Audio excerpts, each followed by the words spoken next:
We determined to eat 6 mushrooms each that same evening. And then here is my journal entry for this day, February 23rd, 1971. Are we indeed now in some way camped on the edge of another dimension? Yesterday afternoon, Dave discovered Stropharia cubensis in the damp pastures behind the house where we had hung our hammocks. He and I gathered 30 delicious psilocybin-saturated specimens in about half an hour. We each ate 6 and spent last night on an enormously rich and alive, yet gentle and elusive trip. In between strange lights in the pasture and discussion of our project, I am left with the sense that by penetrating the local psychedelic flora this way, we have taken a giant step toward deeper understanding.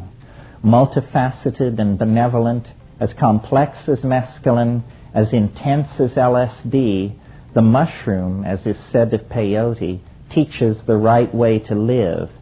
This particular mushroom species is unclaimed, so far as I know, by any Aboriginal people anywhere, and thus is neutral ground in the tryptamine dimension we are exploring. Through this unclaimed vegetable teacher, one can gain entry into the world of the elf chemists. The experience of the mushroom is subtle, but can reach out to the depth and breadth of a truly intense psychedelic experience. It is, however, extremely mercurial and difficult to catch at work. Dennis and I, through a staggered description of our visions, noticed a similarity of content that seemed to suggest a telepathic phenomenon or some sort of simultaneous perception of the same invisible landscape. A tight headache accompanied the experience in its final stages, but this was quick to fade, and the body strain and exhaustion often met with in unextracted vegetable drugs was not present. The mushroom is a transdimensional doorway which sly fairies have left slightly ajar for anyone to enter into who can find the key and who wishes to use this power, the power of vision, to explore this peculiar and naturally occurring psychoactive complex. We are closing distance with the most profound event a planetary ecology can encounter, the emergence of life from the dark chrysalis of matter. That was after one trip, I got it, and the lock began to tighten. And so then much of the rest of the story, with a few flashbacks and some philosophical musing on the content, deals with a series of ideas which Dennis began to develop based around the question, do you know what we could do with this stuff? And then he proceeded to answer his own question. And he had an idea, which I do confess I find rather hard to put out in 10 minutes and feel that I've done an adequate job. That's what the book is for. I think in the 10-minute version it sounds fascinating but preposterous. In the book, I think we make it fascinating and entirely credible. And the concept was he seemed to have gotten a very deep connection into this logos-like, gnosis-conveying force in the mushroom, and it began talking about how you could use this thing to essentially give birth to your own soul as a physical object. We all have a mind or a soul, but it's an invisible organ. It isn't like your left hand or your nose. We never see it, and we don't know whether it's in the brain or it surrounds the body, but it's very real to us. We think with it. So he was suggesting that there is a way to, and some of you have heard me say this in the past, that we need to turn the body inside out, make the soul visible, make the body something commanded in the imagination. Well, he took this as a set of engineering specs and set to work to figure out how to do it. And the method is given. in here. I had to arm wrestle Harper fairly strenuously because they said, you know, these notes of your brothers, I mean, they're overstated, scientifically specious, riddled with the incomprehensible, so forth and so on. I said, yes, but it worked. And driven by the thought that there may be someone who will read this book who is far smarter than Dennis or I, then all the details must be here. If you want to read it as an adventure story, that's fine. You just skip over Dennis's notebook entries.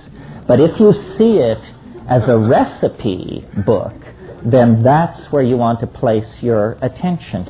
So he became very highly agitated and irascible and just obsessed by this idea of this experiment to condense the mind, give birth to the soul, eminentize the eschaton, call down the flying saucers, fuse spirit with matter, create the universal panacea at the end of time, and lead a triumphant humanity into hyperspace, or something like that. And my attitude was, hell, there's no swerving him from this. He can talk of nothing else, so let's just cut to the chase and do the damn experiment, and surely nothing will happen. And then we can, you know, he can make of that what he wishes, and the rest of us will go back to botanizing, trying to get tight with these Indians, and push forward this program to get this DMT thing. Because essentially the presence of these mushrooms has totally overturned our original agenda. Well, then he performed the experiment, and to the point that he performed the experiment, I had been what I thought of as the indulgent, fair-minded witness. He performed the experiment and promptly went bananas. He had said before that he might experience what he called a psychic reversal. But I had just, you know, he'd said a lot of things going into this, and I hadn't weighed it that heavily. Within minutes of finishing this experiment, it became clear that not only was he highly agitated and raving constantly, but he also didn't seem to be able to hear other people. He talked right through people. And when you would point out to him that this was an incredibly rude thing to do, then there would just be a huge amount of confusion and apologizing, and he seemed genuinely not to be able to hear other people and was raving constantly. Meanwhile, at the moment the experiment was performed, I, who had to this point just been sort of playing along, it was as though he reached into my deepest plumbing and he just threw a switch, and this channel opened, and it began to inform me. It was not like any drug I've ever taken. It was not like any experience I'd ever had. There was no hallucination. What there was what I would describe as pure understanding. Understanding that amplified itself every hour, every minute. I mean, I had only to take a cup and dip up a glass of water from the spring and pour it past my eyes, and I could say, I understand water. Or pick up a leaf and look at it and have some kind of huge, wordless, but very emotionally deep understanding of the ecosystem, the jungle, the connections to the planet. I mean, it seemed to me that I was very close to what looked like enlightenment of some sort. I mean, just an ability to be absolutely at peace, fully in the moment, and just everything became a teacher. Everything was able to communicate to me its essence. But what was bringing me down in this situation was that Dennis's condition was creating a huge wave of accusation and confusion in our small expedition. Some people thought he should be airlifted to a hospital. Other people thought we should simply wait for him to ascend into heaven. And it's hard to reconcile that kind of thing, you know. And many, many strange things went on, and I'll give you a flavor of our psychology at this time. The day after the experiment, or the evening following the experiment was done sometime around dawn in the early morning hours of March 5th, 1971.